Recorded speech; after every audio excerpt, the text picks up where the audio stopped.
¿Después de la derrota se te complicó? Sí, a ver, yo creo haber sido... Soy picante, estoy convencido de lo que digo, lo hago con pasión, pero he sido siempre respetuoso. La verdad que uno ve hoy mi Twitter, la timeline, lo que me escriben y se asusta, ¿no? Me parece que hay una cosa bastante terrible de que parece que ser democrático es aceptar lo que vota la mayoría como un veredicto definitivo. Yo no estoy de acuerdo con lo que votó el país, realmente estoy muy en desacuerdo. Me parece muy extraño, por ejemplo, que en la provincia de Buenos Aires, donde gobierna el PJ desde hace 24 años y está cada vez peor, el 85% vote candidatos peronistas. Me parece muy extraño que un país que de los últimos 22 años, 20 ha gobernado diferentes variantes del Partido Justicialista, vote 70% por candidatos de diferentes variantes del Partido Justicialista. No estoy de acuerdo, lo digo, no soy despectivo, no me da asco el que votó eso, me da mucha preocupación, me da tristeza al país, pero yo no encontré motivos. Yo no era menemista en el 95 y no me hice menemista porque Menem sacó el 50%. No veo motivos para hacerme kirchnerista ahora. Y estoy triste, estoy preocupado por el país, pero no estoy abatido, no bajo los brazos. Creo que es el peor, que no hay que aflojar ahora, que hay que pelearla y que hay que defender los principios con convicción. Se va a necesitar oposición y oposición en serio en el Parlamento y me parece que la coalición cívica es verdadera oposición. ¿Y por qué crees que, entiendo que te resulta extraño y hasta que te cause tristeza? Y ahora sí, desde el análisis, yo te pregunté eso, yo te lo pregunté en el plano más personal, ¿eh? Sí. Pero ahora ya desde la política, ¿cuál es tu análisis político sobre el 50%? ¿no? Mira, yo veo un panorama muy parecido al del 95, creo que es el mismo voto del 95. Es más, las cifras dicen eso, la diferencia porcentual entre ambas votaciones a nivel nacional es de 0,13%, entre Menem en el 95 y Cristina en el 2011. Y cuando vos ves en las provincias sucede más o menos lo mismo. En las grandes provincias, en todas, La Pampa 50-48, Mendoza 49-46, Entre Ríos 46-45, Santa Fe 37-37, Capital 25-30. Casi calcada la elección del 95. Me parece que tienen muchas cosas en común. En ambos casos se salía de una crisis muy terrible, la de la hiperinflación, la del 2011. En ambos casos el país está indudablemente mejor que en el momento peor de la crisis. En ambos casos el gobierno ha sido hábil en atribuirse las razones de la salida de la crisis y se cometen para mí los mismos errores. Un modelo que podía ser razonable por 1 o 2 años para salir de la crisis, como fue la convertibilidad en su momento o como fue el esquema kirchnerista ahora, se transforma en el modelo definitivo y termina produciendo una serie de problemas muy serios. Entre ellos, el principal de todos, que unifica ambos modelos, que a pesar del crecimiento económico, no ha habido derrame, ni en los 90 ni ahora. Seguimos teniendo 25% de pobres. Bueno, no vengo acá a discutir, sino a preguntar, pero ¿realmente crees que posasignación universal por hijos, después de la mayor actividad, que es casi como la mayor actividad económica, que es como un dato de la realidad, de algunos sectores de la industria que están mejor, hay más producción nacional, ¿realmente crees que no cambió nada entre una época y la otra para los pobres en la Argentina? Sí, en aquel momento... ¿Vos pensás que no cambió? No, sí, cambió. En aquel momento hubo una violenta desocupación tremenda. La irresponsabilidad del menemismo ha sido básicamente esa. No atender a que las políticas que se estaban aplicando iban a causar un enorme impacto desde el punto de vista de la ocupación.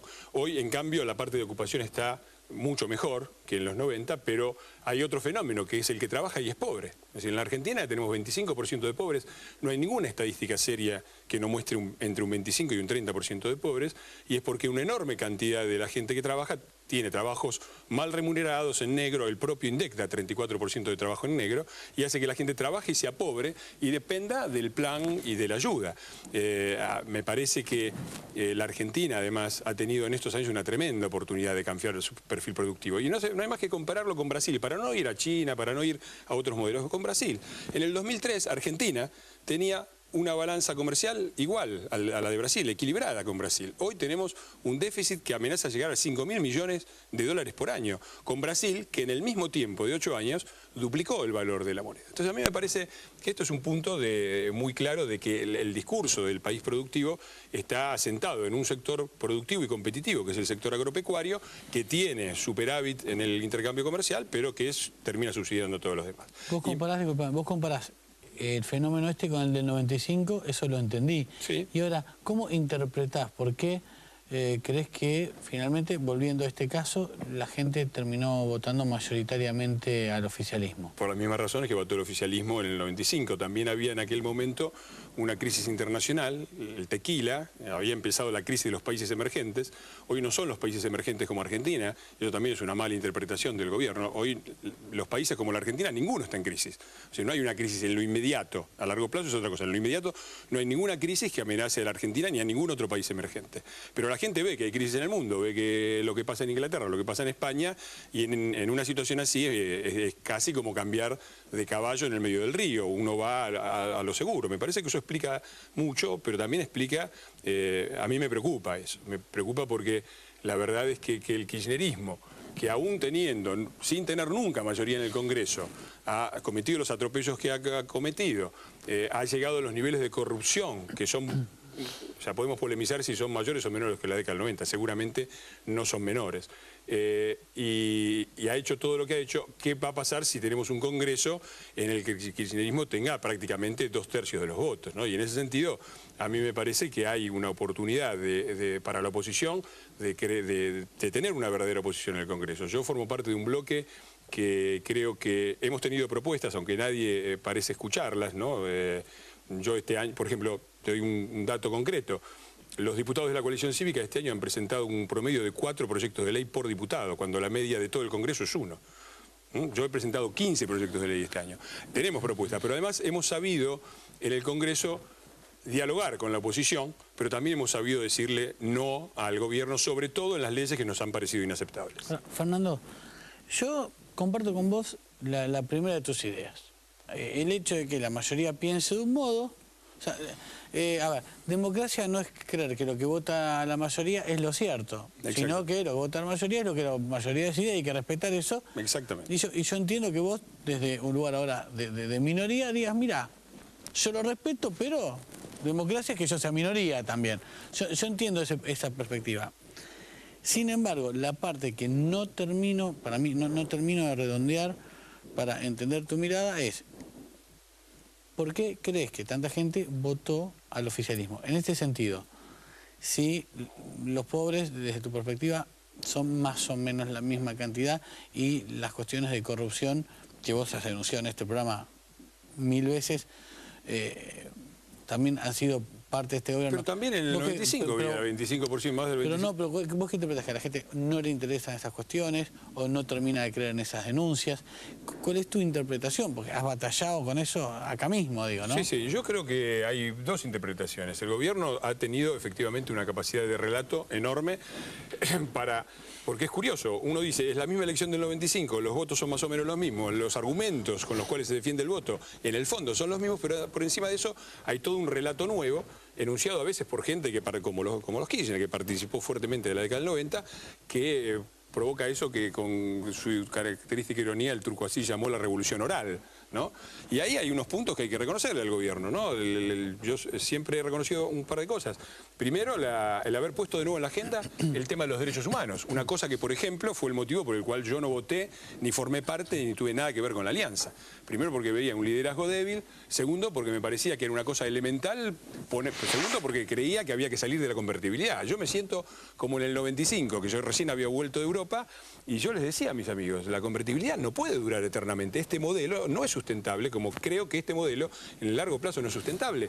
Y la gente me decía, pero no, pero estamos mejor, pero esto, pero aquello, que lo otro. El tipo de argumento es muy parecido. Y el tercer punto, por el cual no voté a la alianza, y es un mérito del gobierno, es haber puesto de nuevo en la agenda el tema de los derechos humanos. La alianza debería haberlo hecho. Tenía a Graciela Fernández Mejide, tenía una serie de figuras como para ponerlo. Y lo dejaron pasar y quedó ahí. Y Kirchner tuvo esa gran habilidad. Después, desde luego, no pudo compartir la cooptación que se hizo con las madres de Plaza de Mayo, la forma en que se largaron esos subsidios de sueños compartidos.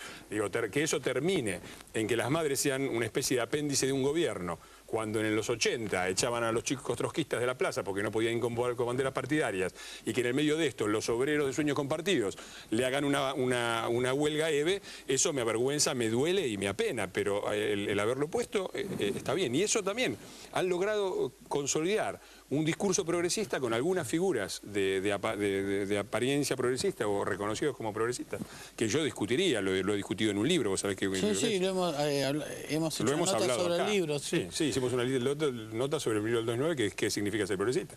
Ahora, han sido muy hábiles en todo esto y hay que reconocerlo. A mí me preocupa una serie de cosas, me parece que este gobierno, tenemos un país con un modelo económico agotado, como te dije, me parece que se comete el error de los 90, transformar un modelo provisorio en un modelo permanente.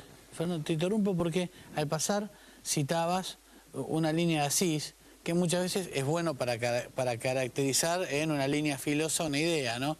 Y el otro día me dijo acá, el lunes pasado, nos comimos nuestra propia burbuja. ¿Vos sentís algo parecido? Pues la oposición se ha pasado los días, incluso acá, asegurando que el kirchnerismo vive en su propia burbuja, casi, comprándose su propio discurso, si querés, y bueno, después del resultado de las elecciones, así decía, quizás nosotros nos comimos nuestra propia burbuja. ¿Pudo pasar algo de eso? Sí, había una duda, evidentemente había una serie de votos que parecían anticipar una crítica fuerte al kirchnerismo. Y eso también es interesante, porque por eso yo creo que no está todo dicho a nivel parlamentario.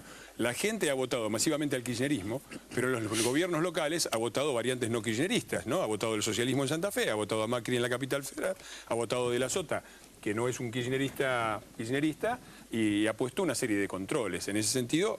Y es cierto, y la oposición, yo tenía esperanzas. Eso se llama en inglés, espero que no me acusen de cipayo, wishful thinking, o sea, confundir los propios deseos con la realidad. No puede haber pasado eso, pero lo más grave es que es cierto, no hemos logrado, y esto hay que admitirlo, elaborar una alianza de política, de oposición consistente, a pesar de los muchos esfuerzos, a pesar de que se trabajó mucho, a pesar de, por motivos que habría que analizar y sería largo analizar, pero evidentemente la gente no percibió que había una oportunidad de salir de este modelo a un modelo mejor con la oposición.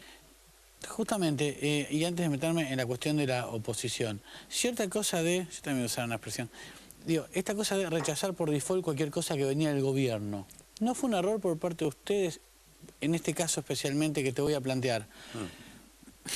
Opinaron, a mi juicio, y analizaron las primarias como otra medida de kirchnerismo, cuando en rigor eran nuevas leyes, nuevas reglas de juego que eran en ese sentido parejas para todos. ¿Qué quiero decir con esto? Que una vez aprobadas las primarias, digo, se iban a hacer como se hicieron. ¿No hubiera salido ganando la oposición en lugar de rechazarlo casi por default, analizando las posibilidades que les brindaba? Digo, sí.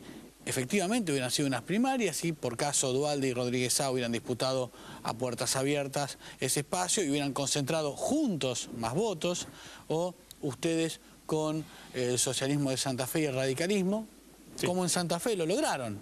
Sí, yo estoy de acuerdo. ¿No crees que lo usaron? O sea, ¿pero es porque lo rechazaron así o no? Yo creo que ha habido una falta de aprovechamiento de una oportunidad que teníamos.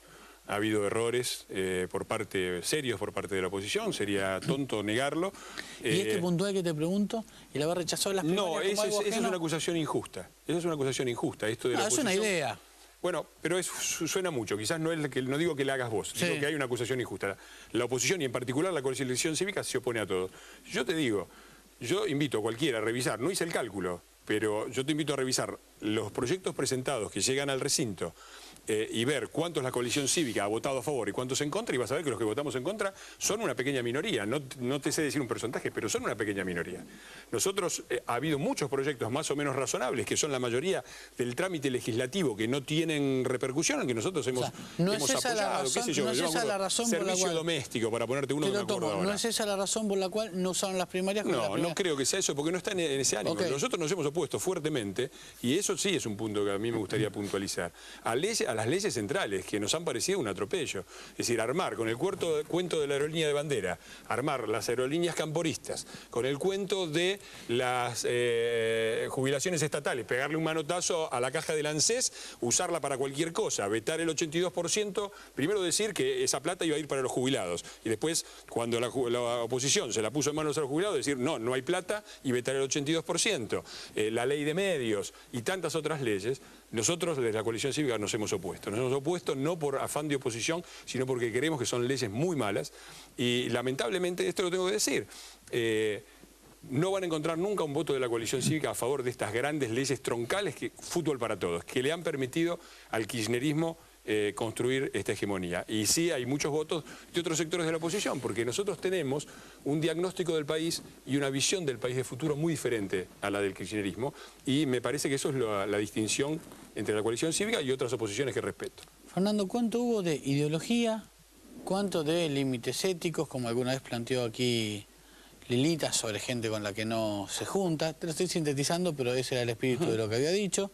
¿Y cuánto de personalismo en la coalición cívica para que finalmente fueran solos, como fueron a esta elección donde claramente les fue mal? Mira, yo digo, me parece que ahí hay una factura que claramente la ciudadanía le ha pasado a la coalición cívica y más específicamente a la doctora Carrió, de la cual la doctora Carrió se ha hecho personalmente cargo y lo ha dicho ella, no hace falta que lo repita yo. Me parece que eso, a veces hay que reconocer también los méritos. Me parece que de los líderes de la oposición, que creo que todos salieron derrotados de este paso, ninguno ha hecho una buena, en mi opinión, ninguno ha hecho una buena elección.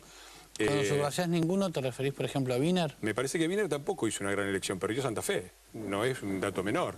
En Córdoba, que tenía 30%, que era juez, sacó el 15%. Pero no quiero hablar de Wiener. Yo quiero decir que de todos los líderes de la oposición, la que se paró ahí y dijo, yo soy la responsable, yo me hago cargo, yo hago la autocrítica, fue Carrió, que supuestamente es alguien que no tiene autocrítica. Y me parece que la factura que le pasa a la sociedad es una factura injusta, es una factura superficial, porque me parece que tiene que ver más con las formas que con el fondo. Porque, mira, la ruptura de la oposición.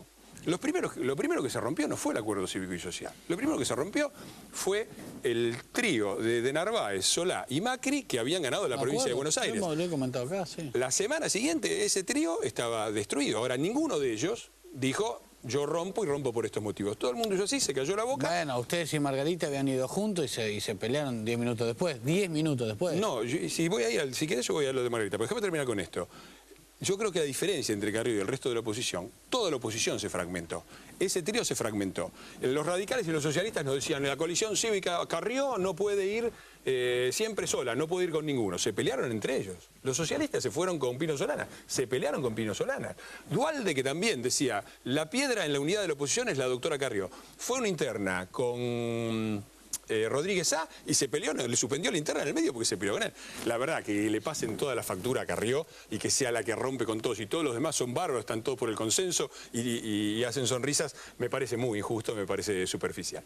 La pelea con Margarita tuvo que ver con un hecho que me parece que es notable, que fue el año 2009. En el año 2009 la oposición había ganado. Tenía el 70% de los votos, el kirchnerismo tenía el 30% de los votos.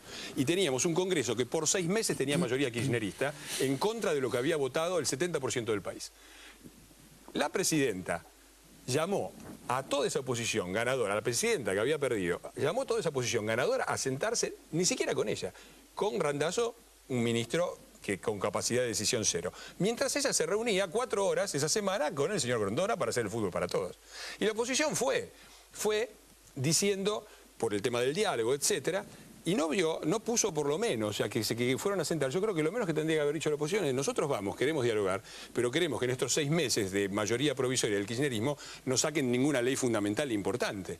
No, el kirchnerismo metió ahí el fútbol para todos, metió aerolíneas, metió la reforma política, metió un montón de leyes que fueron las que le permitieron después, la ley de medios, que le permitieron recuperar la iniciativa política. Entonces, me parece que hay una responsabilidad en eso. Después es fácil decir, Carrió no se sintó, Carrió rompió, pero después las consecuencias del fracaso del famoso Grupo A estuvieron mucho ahí, en la debilidad de no saberle poner los puntos sobre las sillas a un kirchnerismo que en su momento había perdido las elecciones y que lo menos que se le podía exigir era que en esos 7 meses no metiera leyes que cambiaran el panorama político.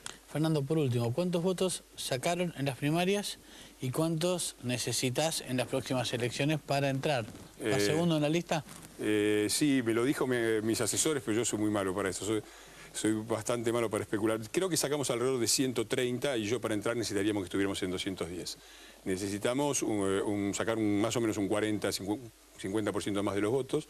Pero yo tengo esperanza. Yo creo que la gente, por un lado, ha apoyado este modelo, hay que aceptarlo, es así, pero también ha votado oposición en otros lugares porque no quiere atropellos, no quiere avasallamiento, sabe que este gobierno, cuando tiene el poder, es peligroso, va por todo, y sabe también que la coalición cívica, y voy a reivindicar otra cosa de la doctora Carrió, porque siempre se habla de sus defectos, déjame a mí hablar también de sus virtudes, me parece que ha convocado una serie de dirigentes políticos como Adrián Pérez, como Eugenia Estensoro, como Alfonso Pratgay, como Fernanda Gil Lozano, que conforman un bloque responsable, con propuestas, que conoce bien las materias de las que habla y que merece seguir teniendo un lugar importante en el Congreso.